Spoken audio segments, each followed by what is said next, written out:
Hi there, my name is Eileen Russell, and I'm applying to be a residence don. Question 1. Please highlight 3 skills, competencies, or experiences on your resume that would help you manage completing goals, tasks, and demands of being both a student and student employee in a peer educator position. The first skill that will be beneficial to me is that I can communicate effectively and efficiently with anyone and of any age. I enjoy talking to new people and having strong, meaningful conversations with anyone in the community. This past year as a Don, I have had many student interactions, from just having quick conversations in the hallway to having more meaningful, deep conversations, all of which have been natural and easy for me. The second skill that would help me in a residence life position is my leadership skills. I have done many volunteer positions in the past, for example, being a leader on high school retreats to being a volunteer leader with my church. I have learned what it takes to be a good leader, and being organized and responsible are 2 important factors of that. This past year as a residence don, I have worked alongside my RLS Evan and have gotten some tips to help me stay organized. I have also had to lead many activities for my students that have enhanced my leadership skills. The third skill that will be beneficial is my people skills. I'm a very talkative person and I love to engage and meet with new people. I try to find common interests between me and the other person so they begin to feel more comfortable with me. As a residence don, I get to know everyone on my floor quickly within the first couple weeks because it was important to me to start building connections. Being very social and outgoing, other students in the building would start to talk to me whether I was working at the desk or in the hallway. I will never pass up a conversation and I love the connections made, and hopefully I will continue to make more connections next year as a residence don. Question 2. When working with others in high-stress environments, describe the steps that you would take to support those around you in achieving shared success. When working in high-stress environments, it is important to have constant check-ins with your team to make sure everyone is feeling confident and comfortable in the stressful situation. Checking in with your teammates is very important because during a stressful situation, it is easy to lose communication between your team members. It can cause everyone to start doing different things. By checking in, it helps keep everyone safe and on the same page when handling the situation. It is also important to check in after the situation and debrief with the team on what went well and what we could have done to make it better for the next time. Also, when working in high stressful environments, I try my best to ask if anyone needs any extra help. I am someone who works well in high stress environments and can take on more of the stress when in those environments. By asking my team if they need help, it makes someone who may be having a harder time dealing with it feel more comfortable and less stressed out in the moment. Question 3. Describe a time when you struggled to explain something to someone or someone struggled to understand what you were saying. What did you do to help that person understand? One time when I was working as a cashier at McDonald's, I had a customer come in who happened to be deaf. I didn't know this at the time and was talking to him like I would any other customer. I'd asked him what he would like to order and he pointed to the menu above my head.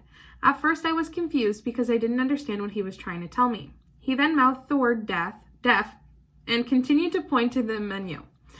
I didn't want to get his order wrong, so I got some receipt paper and a pen and asked him to write it down for me. I wrote down the things I would normally say, such as "What can I get for you today?" anything else, and "Thank you" / "You're welcome." I also pointed to where he could see the total for his order, and then he paid. He wrote on the paper, "Thank you for writing it out because it makes it easier for me to understand." I wrote down, "Of course," and "Have a great day." This is just one way that I thought of on the spot to make it easier for both of us to be understood rather than playing a guessing game. Question 4. Describe a time when you needed to work cooperatively with someone that did not share the same ideas as you. Describe the situation, the action you took, and the outcome. In first semester of this year, I had a group project in my marketing class. We had to do a research project on if different age groups were following the COVID-19 restrictions placed in different grocery stores. We had to decide on the age groups and which grocery stores we were going to choose. Those were the most challenging things to decide among our group. We had different ideas on which age groups to choose from because each age group had been reacting differently, and we couldn't decide which one would be best. I thought that the best way to decide was to ask everyone to pick their top 3 age groups, and then if multiple people put down the same age group, we would pick those until we had 3 different ones. Everyone agreed with this idea, and it made it easier to decide which age groups to do. The same thing happened with the grocery stores. and since we were all in different locations, there were so many grocery stores to choose from. It made it difficult for us to come to a consensus on which ones to use. I thought that it would be best to do the stores we all have in common so that the research remains consistent. They all agreed, and then we got started on the work. This situation will help me as a Don because it taught me to think quickly about solutions to the problem rather than letting it get too out of hand. It also will help me listen to other people's suggestions before deciding on what to do. Number 5. Describe for us a time when you received tough feedback/criticism on a project, or on your performance. How did you take the information you were given and use it to take actions following the feedback discussion? With my current position as a residence Don, I received feedback at the end of first semester as a check-in for how I was doing up until that point. My RLS, Evan, had mentioned that I tend to favor some students over others. After my meeting with Evan, I created some goals for myself to make sure I was communicating well with all the students on my floor and building.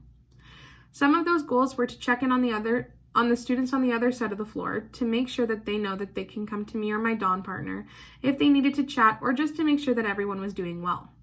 When we got back to school after the break, I made sure to add those goals into my Don duties. I also made sure to have meaningful connections with everyone I see in the hallways rather than just a quick hello. By doing these things, I believe that I have shown the students that I am a Don to everyone and not just favoritizing certain students in my building. And finally, question 6. Describe for us a time when you had to make an important decision without the help of a supervisor, boss, or groupmate. What did you have to consider before making that decision? What steps came next? And what were the outcomes? When I was a camp counselor with the city of Mississauga, there were a few incidences when campers got into arguments. As the camp counselor, I would step in and solve these problems right away. One specific incident when I had to make an important decision was when these two brothers in my group were arguing during a circle game and making it uncomfortable for the campers in the group. They were being disruptive and rude to each other and the other campers. I had to decide what to do quickly. Since we were in the middle of a game, the first thing I did was separate them immediately. It worked for that game, but once lunchtime came around, they started to argue again. I decided that for the rest of the day, they are going to remain separated and not argue, or they will not be able to play any of the rest of the games. At the end of the day, I talked to the boys about appropriate camp behavior and told them that tomorrow we need to have better behavior so the games are more fun for everyone. I had mentioned what had happened to their mom, and she said she would talk to them, and then they left. I had told my supervisor what had happened, and he praised me for immediately stepping in and fixing the problem.